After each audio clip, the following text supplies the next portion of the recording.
Hello everyone and welcome back to a Gran Turismo time trial. This week, if you can't already tell, we're at Laguna Seca in a Chevrolet Corvette. Now this one has no brakes, a bit like the Viper one a few weeks ago.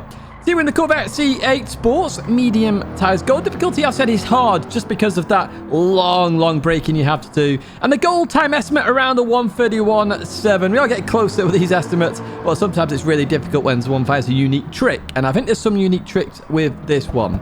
Now, in terms of the channel, if you do like this video, give it a like. Subscribe to the channel to stay in touch with all the latest content, including the time trial guides that come out every single week just for you. Let's jump into the first time trial run then that we're going to do here. We cross the start-finish line, and as we head over here, we head down. We're actually looking for that white marker right there. Yes, that white marker right there. It is very early on the brakes, I will happily say that, but it's significant, okay? So as you come into here, you've got to brake early. You're carrying so much speed, it has no brakes. So use that white marker there and hit the brakes. And as you come down into here, stay in third gear, I would say. Now, some people are abusing the engine a bit with the braking, slamming it into second. But if you don't want to do that, third gear is your best friend there. As we leave this corner, be careful of power oversteer. And as you head towards this right-hander, you can either brake after the start of the red and white curbing on the left or before the two board, okay? That is your braking zone here for this right-hander. Now, you're going to drop to third gear again. And as you brake, the car's going to dip down very hard. As you release that brake is when it's going to start to turn in. Stay in third gear here and accelerate through the corner. You do rev the limit to this car, like absolutely rev it the nuts out of it, and you'll get the most out of the car.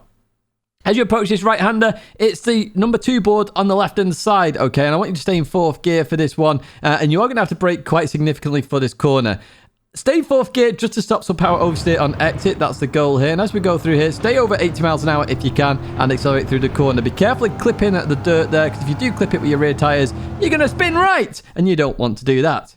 As we head towards this left-hander then, this bridge here for pedestrians, that is your brake marker, okay? You're braking before you get to that. And you can literally see I'm braking right now. You're braking this early for this corner. You're going to drop to third gear for this one, okay? And as you turn in, you want to start accelerating as soon as possible. The camera really does help with that power oversteer there.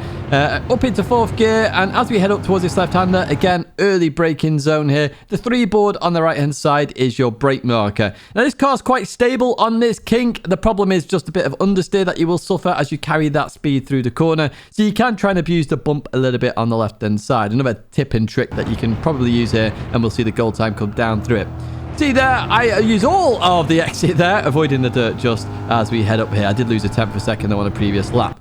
As we head up to the corkscrew then, now I use the line on the right hand side, but I've highlighted the one on the left as well. And that's mainly because I'm focused on the right hand side and the braking zone. So this white line here is before the 4 board. This is your brake marker. You're going to hit the brakes and brake in a straight line. Again, you're going to see some people abuse the braking with the engine braking. I drop to third gear here, and as I go through here, you absolutely pelt it down here, and the car stays quite stable actually as you accelerate through there.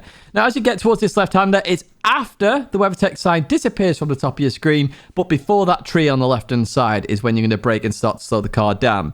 Now, in terms of gears for this corner, third and fourth gear both work. I was in between both of them all the time. You notice I'm going to drop to third here. And third just allows it to stop understeering as much. So maybe recommend third and a short shift to fourth.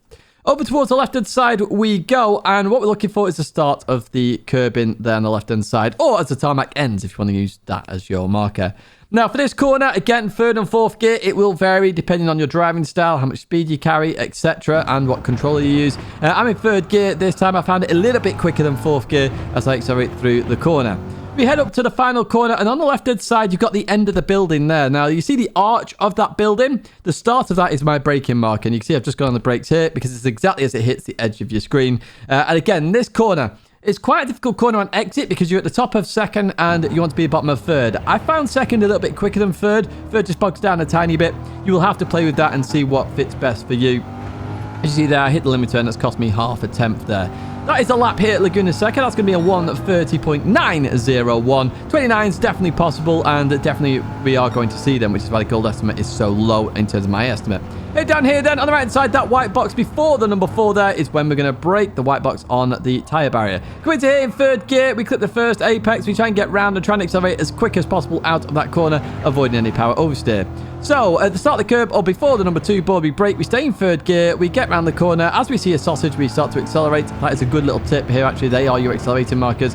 Number 2 board there on the left, stay in 4th gear. Through we go. You can see sausage curbs not too badly handled here by the Corvette. As we head up here, the mother's aboard there at the top. We're braking before that hits the edge of your screen here. 3rd gear, accelerate as early as you can here. Use that camber to your advantage as you accelerate towards the kink. The number 3 board on the right hand side is what we're going to use as a brake mark here. 4th gear, chuck it in, abuse the sausage if you want to, and use all the exits where you can there and accelerate through. So we're going to use the white line on the right or the left here before the 4 board here into the braking zone. We go straight line that braking, drop to 3rd gear, cut the inside here, cut the right hander here as well, staying on the red and white curbing. Continuing out just after the WeatherTech sign there, or before that tree there, you're going to brake and turn in. I use 3rd gear here, 3rd and 4th gear, dependent on both these corners. The start of the curb on the left-hand side there is your next brake marker. Chuck it in, accelerate as early as you can here, and to try and gain some time there. The arch of the building there on the left, that is your brake mark here. 2nd gear, we turn in, and we try and get on the throttle as early as possible. Short shift to 3rd, maybe worthwhile, something to play around with. As we head towards the line then, that is a 1:30.9 in real time for you, and hopefully this helps you get the gold time there. So this time trial is all about braking and turning, and remember, you do rev the car to the limits there to get the maximum out of the car. An interesting combo, quite a difficult combo, especially if you're still learning to drive these cars as you go through it, so do take your time with this, but gold is definitely possible, and it's not like a super hard one to get. It's just a hard one to get.